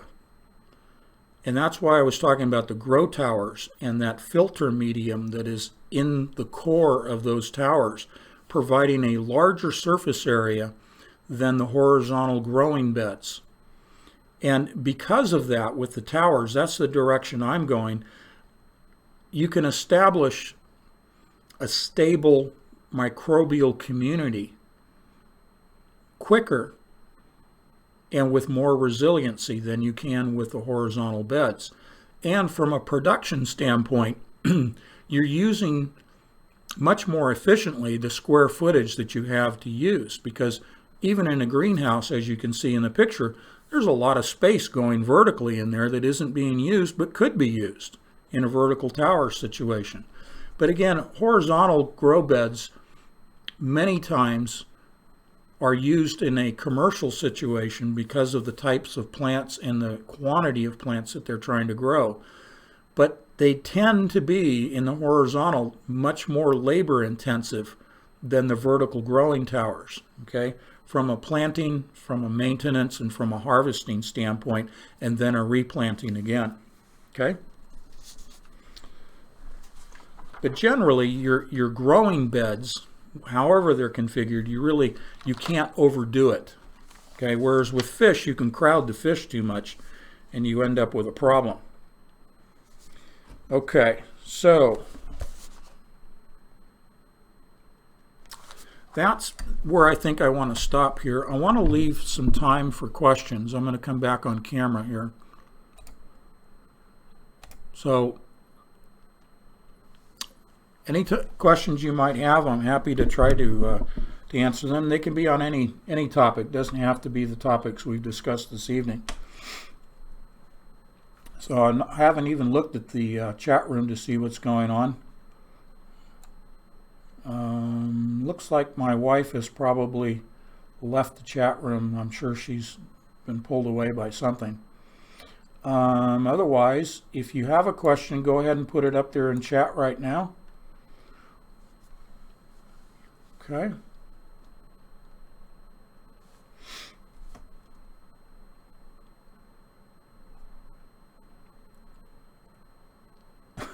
Michael says, Nice palate cleanser. From quantum physics to plant physiology. You're welcome. Whiplash.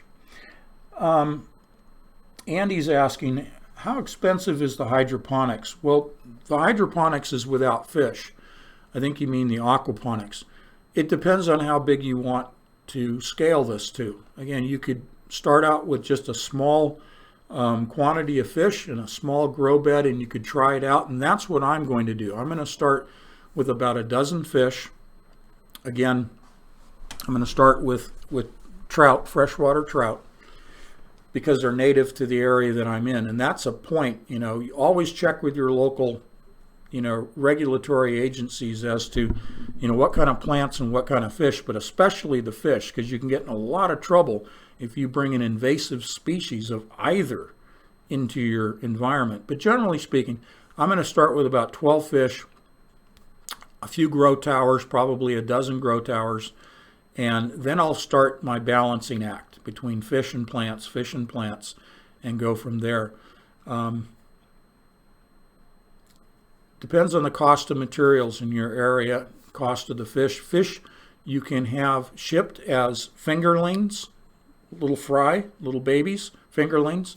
They're shipped in a plastic bag with their native water, and then the bag has room for oxygen that has been applied. Pure oxygen is through a compressor hose, placed in the bag, and then it's sealed up, and then it's shipped off to you, and you get live fish, and you can put those in your fish tank. And then of course you could grow seedlings if you wanted, or you could get little starter plants from a local nursery, or you can order them, to be shipped to you. Again, nothing invasive in terms of plants or fish, but it's as expensive as you want to make it, or as affordable as you want to make it. Of course, you always want to make it affordable, but I would suggest just starting out with a very small platform. Look at YouTube videos. There's lots of information out there, and use it. I'm approaching it, of course, as geeky as I am, as a scientific experiment.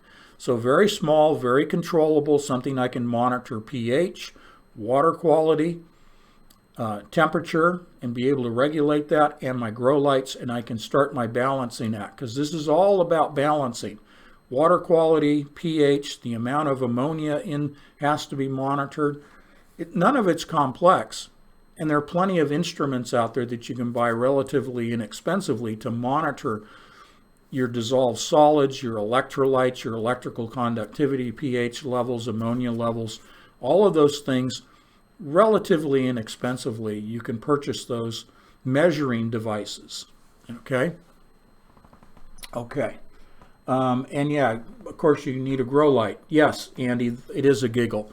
The grow lights, obviously the illegal marijuana trade has fostered the development of very efficient grow lights. The most efficient and lowest energy consuming are LED lights. And again, look at the different types of LED lights in terms of their color spectrum. Ideally, if you really want to get into this, you want a color spectrum that matches the type of plant that you're growing. You'll see this in microgreens. Now, I'm not going to talk about microgreens tonight, but that's another place you want to consider starting out that is even less expensive than aquaponics. Microgreens. Again, you can put them in trays, put them in racks, grow lights on each rack. Just look at microgreens in YouTube, and there's tons of information out there. They grow quickly, anywhere from 5 to 8 days for most types of microgreens, sprouts, herbs, things like that. So there's a fast turnover, very little, there's a low entry point in terms of cost with microgreens, and it's kind of like doing your aquaponics. Certainly a lot simpler and a lot less expensive, okay? And I'm going to do both. That's the plan, Lord willing. Microgreens and aquaponics, and really the starting point for me is a very small aquaponics concurrently with a small microgreen setup, so that I can learn from those without putting out a lot of money. I don't have a lot of money, so I have to start out small. Okay? All righty.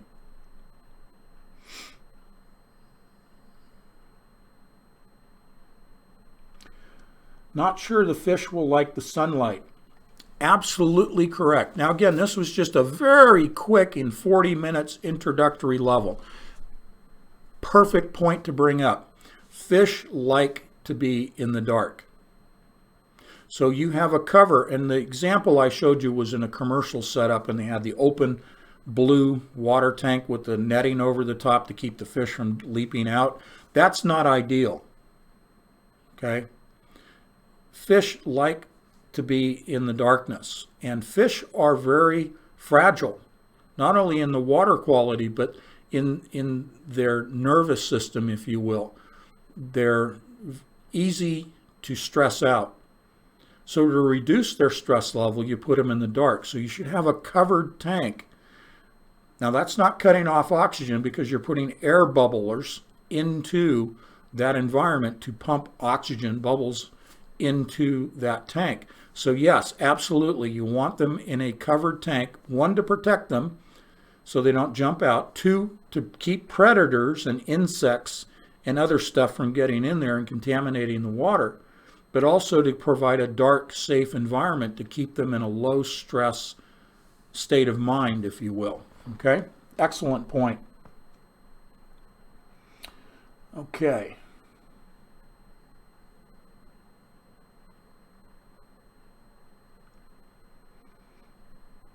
Alrighty.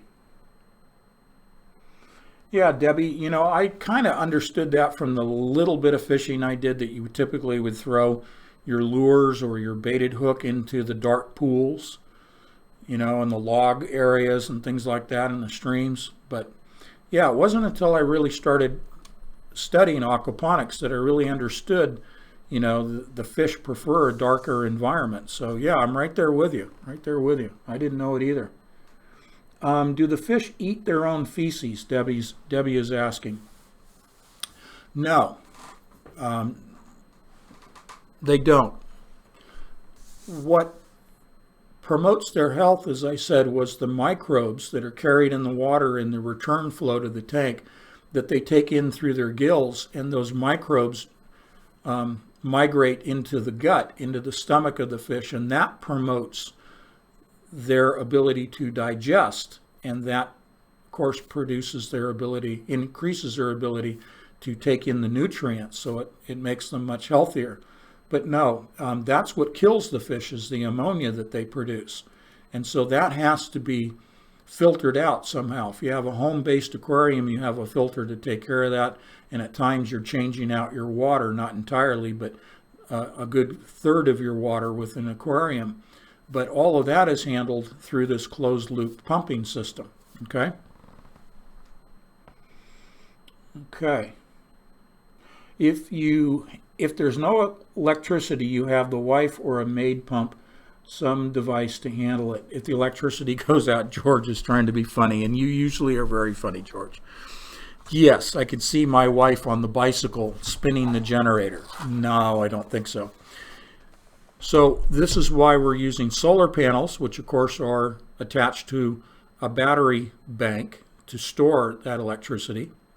And that battery bank provides, during the night or during a power failure, provides the electricity to the water heater for the fish, the circulation pumps, and the aeration pumps, and the filter system. Okay?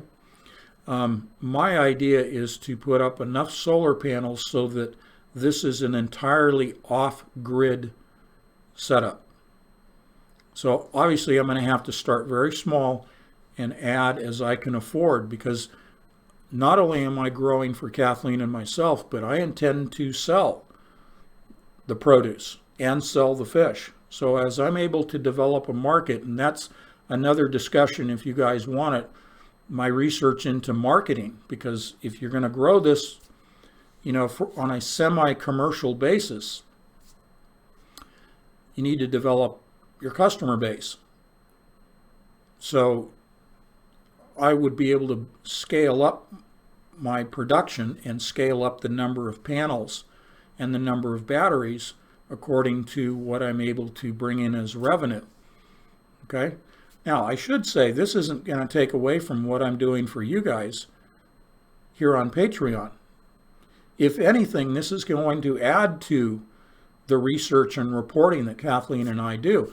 It's going on a tangent, I agree with you. But you know me, I research all over the place. I mean, I'm really multidisciplinarian when it comes to my areas of interest. But the reason for beginning to move into aquaponics is to try to retire Kathleen.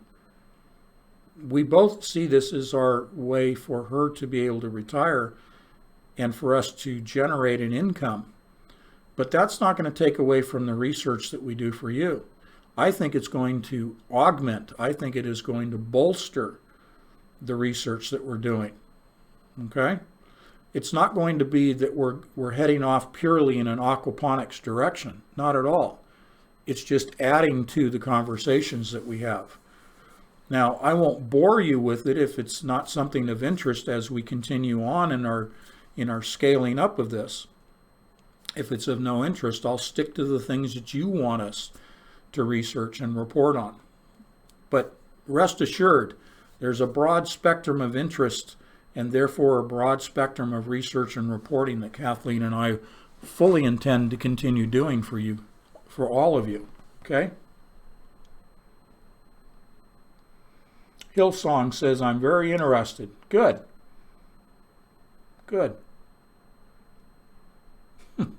Andy, you're terrible. All right. Jody says she's interested. Okay.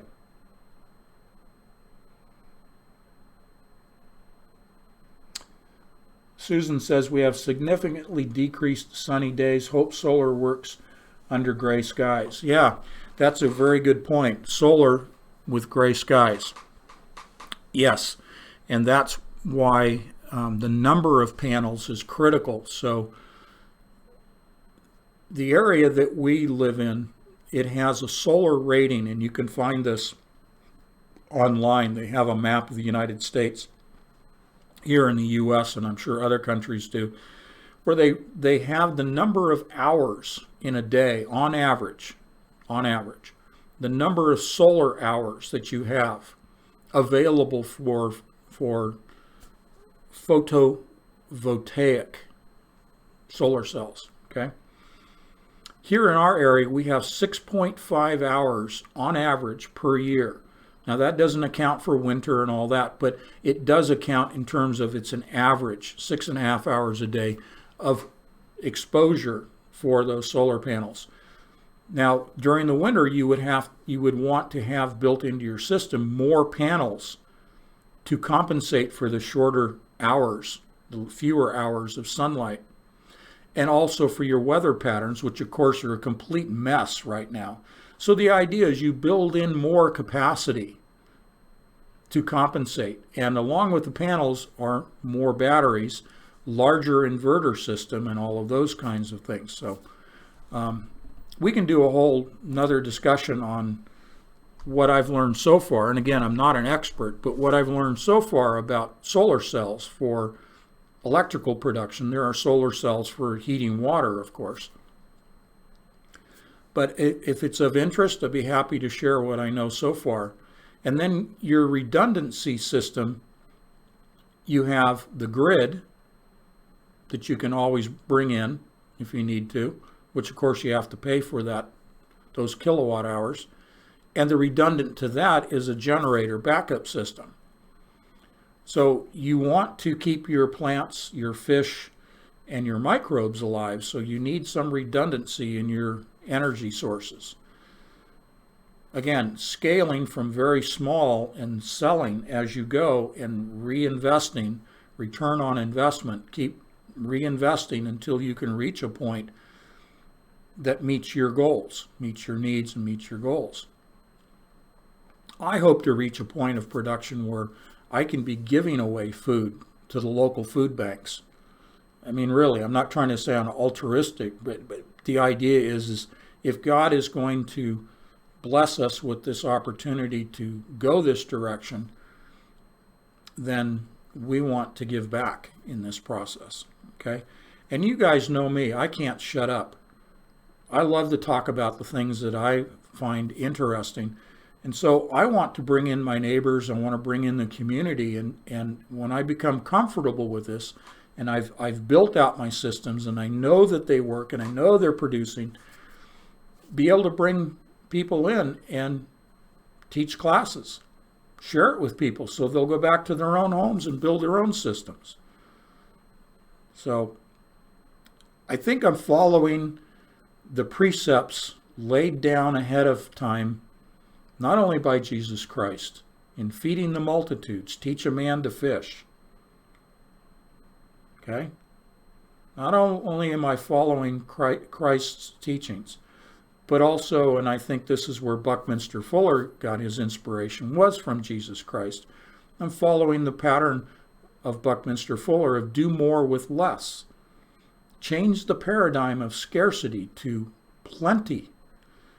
And I believe aquaponics and even hydroponics and microgreens